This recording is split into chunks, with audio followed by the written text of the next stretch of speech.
but check. She was a bad, bad, nevertheless. Calling it quits now, baby, I'm a wreck.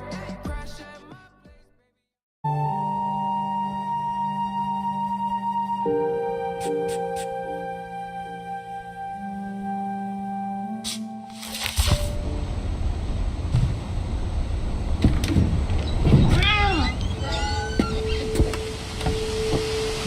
This will be obvious later, but my mom never told me any of these stories. Edie would have, but Mom didn't like bringing up the past. Though, when we adopted a stray kitten, she was the one who named it Molly. I spent a lot of time in Great-Grandma Edie's room.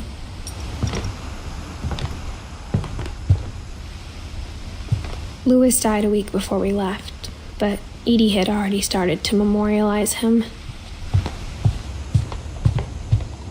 Even in her 90s, sometimes Edie seemed a lot younger than my mother. When Edie told people Sven was killed by a dragon, she could also have said he was building a dragon-shaped slide that collapsed. She could have, but she didn't. Her room was like a museum. For 500 years, the Finches have been famous throughout Norway for their fortune. Odin Finch buries the latest victims of the family curse, his wife Ingeborg and their newborn son, Johan. On January 7th, 1937, he set sail with his family and his house, hoping to leave the curse behind. But 40-foot waves off the coast of Washington send the house and Odin to the bottom of the sea. Odin's daughter Edie, with husband Sven and baby Molly, step ashore on their new home, Orcas Island. Odin Finch is the first to be buried in the new family cemetery. His daughter Edie is already dreaming of a new Finch house.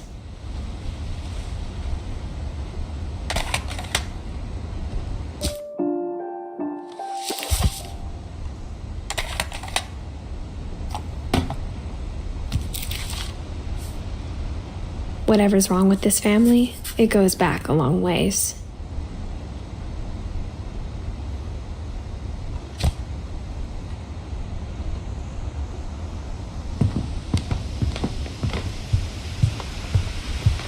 Edie gave a big interview about a mole man living under the Finch house.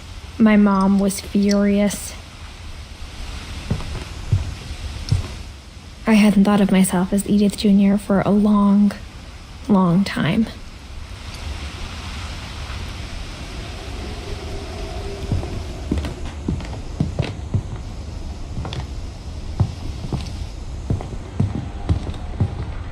The only trace Grandpa Sam's first wife Kay left on the house was the pink bathroom. It was a pretty big trace.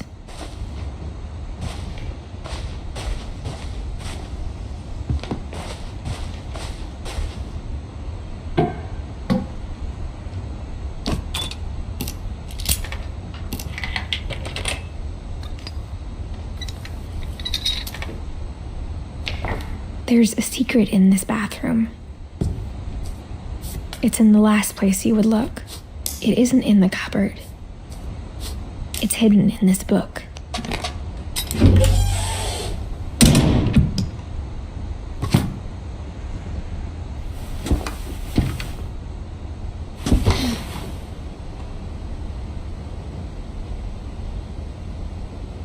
Sven gave Sam an old camera he'd refurbished. He never put it down.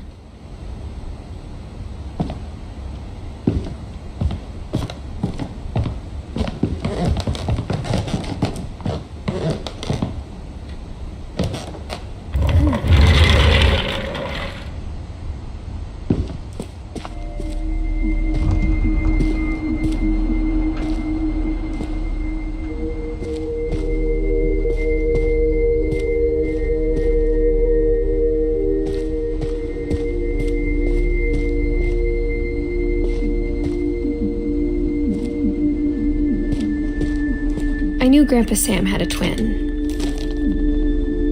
and that he never talked about him.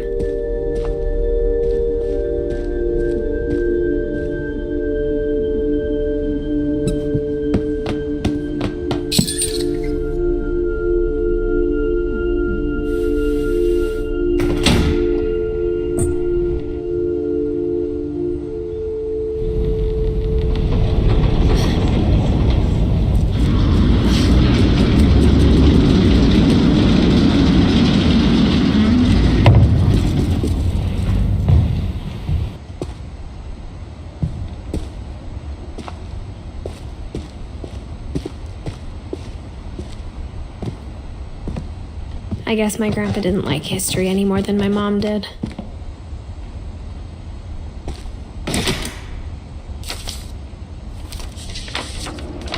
How I Want to Remember My Brother by Sam Finch. The thing I remember is that when he made up his mind, that was it. My brother said he'd die before he ate another mushroom, and he did. At Barbara's funeral, we swore we'd never be afraid again, and he wasn't.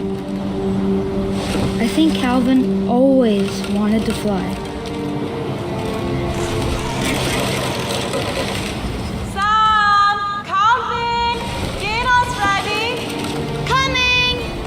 But that day, he finally made up his mind to do it. I told him going around was impossible. Maybe if I hadn't said that.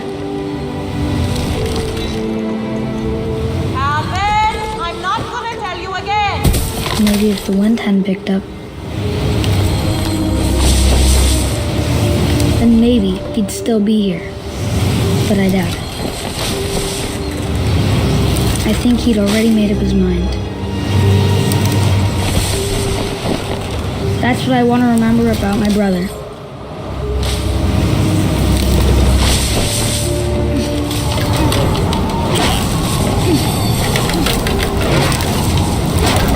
The day he made up his mind to fly. And he did.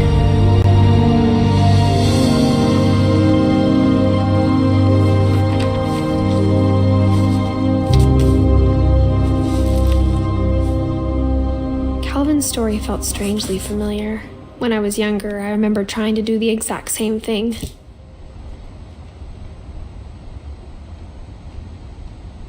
After the funeral, Edie roped off Calvin's half of the room.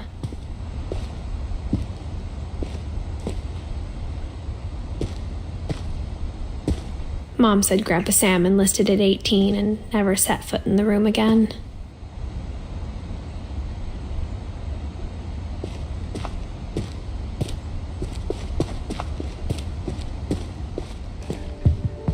The passages were a pretty tight fit.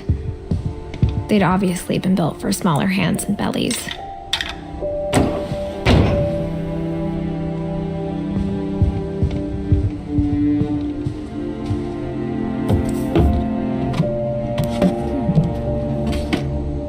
Growing up, I always thought of Barbara as a child star.